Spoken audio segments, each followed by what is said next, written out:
Aaron, we are in one of the most iconic locations in the history of our Jewish people, maybe even the history of the world. That's right. Jerusalem, the western retaining wall of the Second Temple. You came to Jerusalem seeking to get closer to God, and yet you became a follower of Jesus. Yeah, who could believe it? Who would have thought? Take me to the moment that you recognized Jesus for who he was.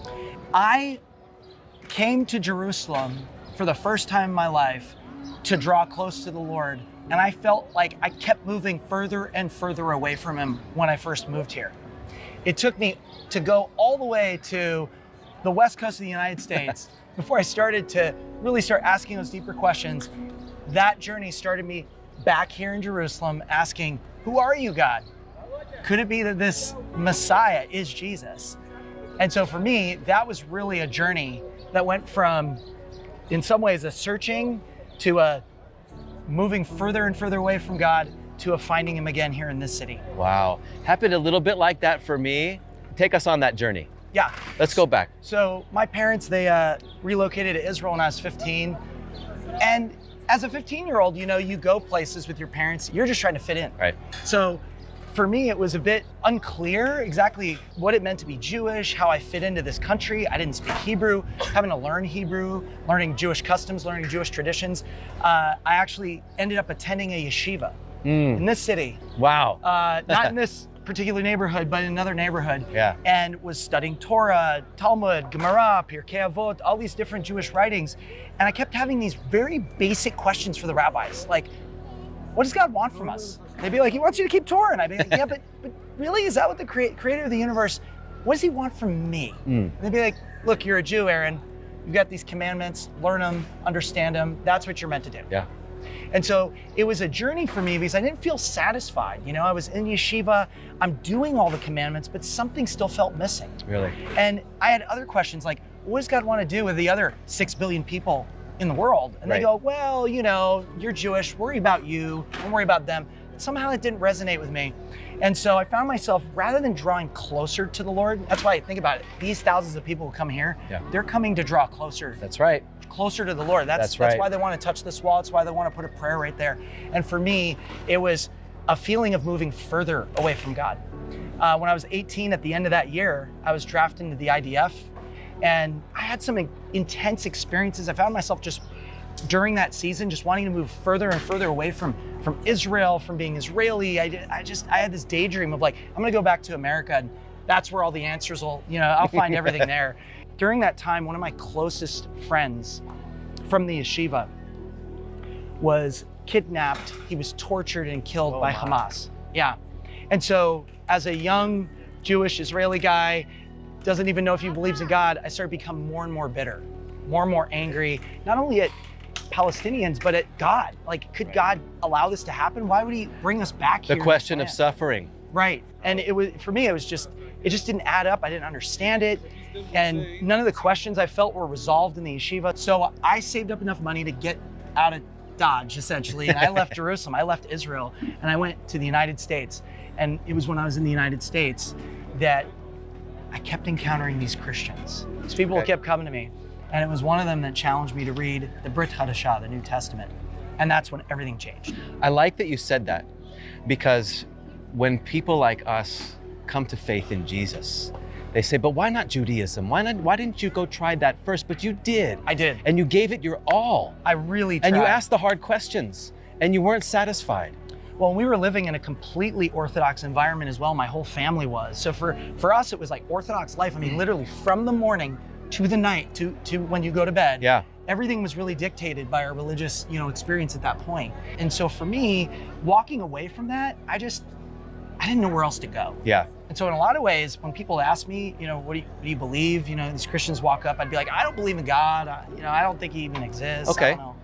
So for me, that's the journey I took, was believing in God, observing all the commandments, trying to do everything I could possibly do to complete unbelief in God, and even thinking there's no spiritual realm. What is the thing that starts to lead you towards an understanding that Jesus actually could be for our Jewish people? Yeah. Well, let me tell you, when I traveled back to the United States on this trip, I spent a year on the road I was influenced by a bunch of Jack Kerouac stuff. I was on the road and Dharma Bums and all these books, which is all about really experiencing life to its fullest. Yeah. And I thought that's where truth lied, right? Experiencing life to its fullest. So I traveled to the West Coast. I traveled to Mexico, Canada. I was in Arizona. I'd go to these, festivals, whatever, like rainbow gatherings. I remember I was kind of like a hippie at that time, just doing whatever. Yep. And I kept picking up books along the way. People would hand me stuff, and maybe this is the answer. Maybe meditation's the answer. Yeah, I went there. Maybe, the New Age stuff. I read stuff like that. I was, reading stuff from the Hare Krishnas they give me. I was reading Nietzsche, just all kinds of things like that. And I remember somebody challenged me to consider Jesus, and they said to me, have you ever read the New Testament, Aaron? I said, honestly, not really. Why would I read that? I've been to the Jewish thing, I've done that. Why would I do now the Jesus thing? Right. It's religion, the religious. Yeah, it's not for me. Yeah. I said, Aaron, as a Jew, I think the New Testament is going to give you the answers you're looking for. I didn't know what to say. Right. So I started reading, and I will tell you, the pages were explosive to me. The words of Jesus were penetrating just right into my heart. Give me something. Give me what touched you? I remember reading how Jesus interacted with the rabbis and so many of the things that he was saying and how he put the emphasis on loving your neighbor as yourself and loving the Lord your God with all your heart, and not on all the little specific letter of the law things. Even something like Shabbat. Man wasn't made for Shabbat, right? Shabbat was for us. God loves us, and that idea of God loving me, it was like what? Honestly, man, it brings tears to my eyes to think about it now. Right. And just reading how Jesus loved us and how he loved these disciples, and you kind of see them fumbling and getting it wrong. I remember at one point just praying to God here in this city. Yeah. I was in the United States for a year. I'd started reading the New Testament, and I was in Independence Park, Ganatzmot, here in the city. And I remember I'm sitting there on a bench. I just cry out to God. I don't know where else to go. I don't know who to turn to, but this Jesus that I'm reading about, I really want him to be the Messiah, And, just reading that and saying, but I don't know how to follow him. I'm the worst follower. What am I supposed to do? What am I supposed to say? Yeah, what do I do? How do I walk? I didn't know what to do. I didn't know where to go. I didn't know where to turn. How am I supposed to put my hands, it was like, where do I start, And I'm thinking to myself, I'm thinking in my mind a picture of what a follower of Jesus looks like. And the picture I had is these nice, well-dressed people in churches, I'm thinking, I don't fit that mold. I'm this hippie guy. There's no way. I'm not that guy. How's this even going to look? And so I start to basically pray, God, if you want me to follow you, there's two things that really need to happen. One, you're going to have to help me because I have no idea what to do next. So if you want me to do this. Love it. So personal. I don't know what else to do. And personal, that connection between God and man. Also, I'm praying for, because you got recited prayers in the yeshiva and all this. I'm going all the mornings, sidurs. And when we look in the Tanakh, we see the giants of the Bible praying personally and intimately towards God without a book. Absolutely. And they're just calling out. Yeah. They're calling out to God. Talking to him. You see all these examples of people just calling out to God. And so that was me. I was just calling out to God. I remember saying, if I'm sitting in this park and nothing's changed in a year, I honestly don't know if I'm going to make it to 25. Wow. It was that life or death at that moment, it felt like to me. And I remember making these two conditions. And I was so naive, I'm just like, God of all creation, if I'm going to do this for you, And then I asked him, I said, you're going to have to help me figure this out, number one. And number two, I got these two guys. They're my two best friends. They're both Israeli guys. One of them lives near Bethlehem. One of them lives in another settlement somewhere else. They both grew up in very observant Jewish homes. If I become a believer, I want them to also follow you and become believers, because otherwise it won't work. That's a big request. It was a big ask. Yeah. And I shared with them, and I remember they were like, heck no, there's no way, what are you talking about? One of them was like, even if Jesus is the Messiah, which he's not, even if you could prove it up and down, even if the prophecies were all pointing to him, I'd never accept it. Yeah.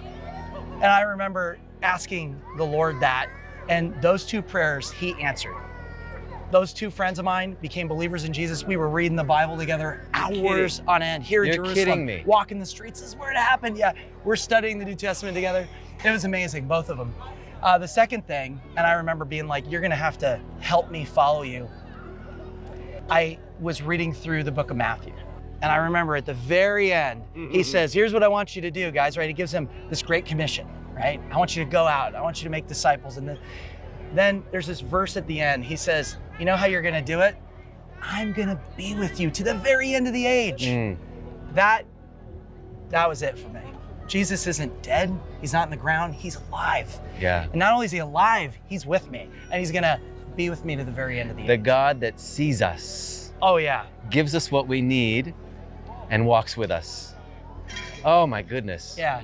So it was at that point that Jesus is answering these questions. I'm feeling like I've made these requests. I'm experiencing what I'm reading about in the Bible. I mean, I've got joy like I've never experienced. Yeah. All these things I was wrestling I testify with. to that one. You know about that. Woo! Yeah, and I mean, all this stuff that I was carrying with me, I just felt like God was like, I mean, little by little, I mean, there were all kinds of things. I had a lot of rough edges. Yeah. I mean, literally, and there was nobody telling me, hey, you shouldn't be doing this. You know, I had a girlfriend at the time, all this, suddenly I'm like, I don't need this anymore. I don't need this anymore. Nobody told me, you know, I mean, there were drugs, there were different things. All of it just fell away. I had no interest. It was like overnight, it was a miracle. Wow. I just had zero interest. And God's word was alive to me. I just couldn't stop reading it. Yeah. And so at that point, I just said, this is real. You're the Messiah. You're alive today. Help me follow you. You know, I need you in my life. Forgive me. I'm a mess. So Aaron, you've come to faith. Your life is completely changed. He's changing you from the inside out, giving you the new heart and new spirit promised to us in the Tanakh, Absolutely. in Ezekiel. You come back to Israel. Yep. What happens now? So I'm trying to figure all this out. I still had a lot of bitterness. Okay. And, you know, from that friend of mine being killed, and I knew somebody else who was killed, and I'm wrestling through all that. And I'm like, this is a God of love. I can't hang on to this. What do I do about it? So I heard about this congregation. It was a church called, I believe at the time, the Jerusalem Church, run by a pastor named Issam Hussein. And he was a doctor who had become a believer in Jesus. And he had a church here. And his church was full of former Muslims, guys that, you know, come from Muslim backgrounds and had radical experiences encountering the living God and meeting this Jesus, and their hearts were changed. So I thought to myself, okay, if this Jesus truly is who he says he is, and this power of reconciliation that we read about here in the New Testament is true, I should be able to walk in there. That's right. They should be my brothers, right? Okay. And so I remember Sunday morning going to this church, wandering through these little streets here in the old city, going to this little doorway. I'm thinking, do I got the right place here? I go inside and there's all these people down there, Arabs, and they stop. Everything just stops and they look at me. They know I'm not Arab, okay? I walk in. Is this a Jerusalem church? Yes, it is. Who are you? My name is Aaron. I'm Jewish. I believe in Jesus. Immediately, Pastor Hussein comes up, gives me this big, just embraces me like this. Wow. And he just welcomed me.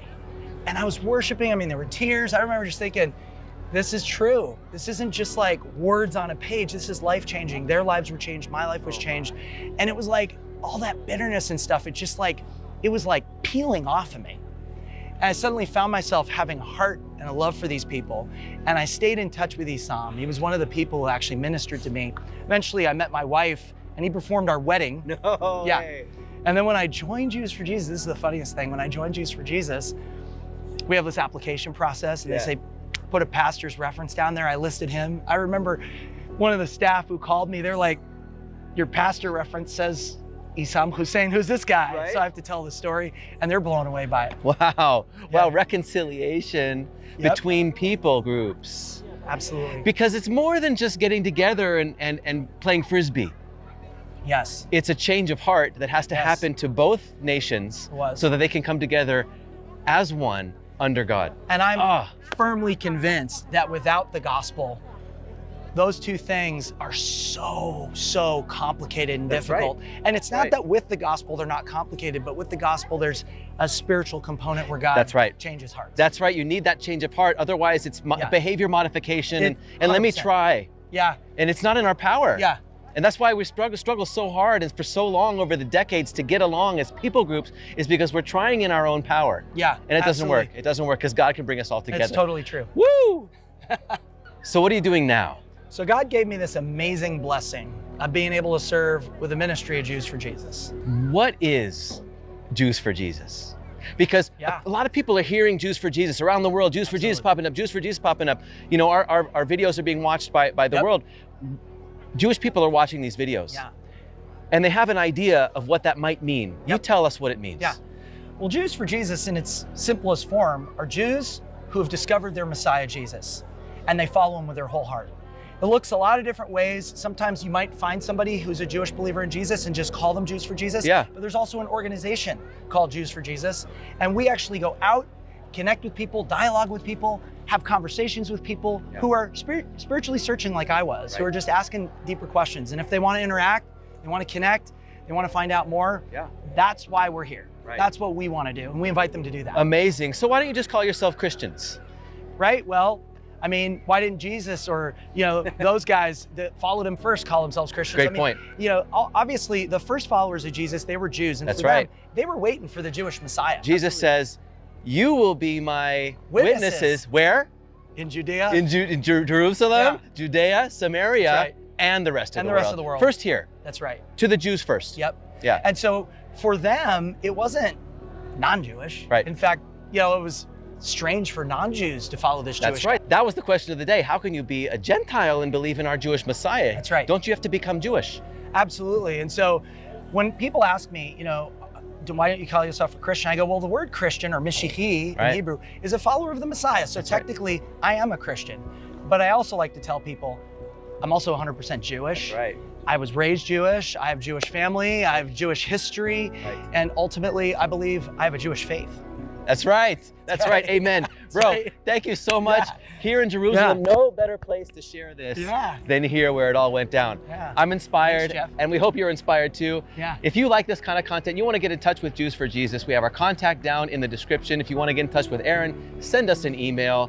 Don't forget to subscribe to the channel, click the like button, and leave your comments below. God bless you all.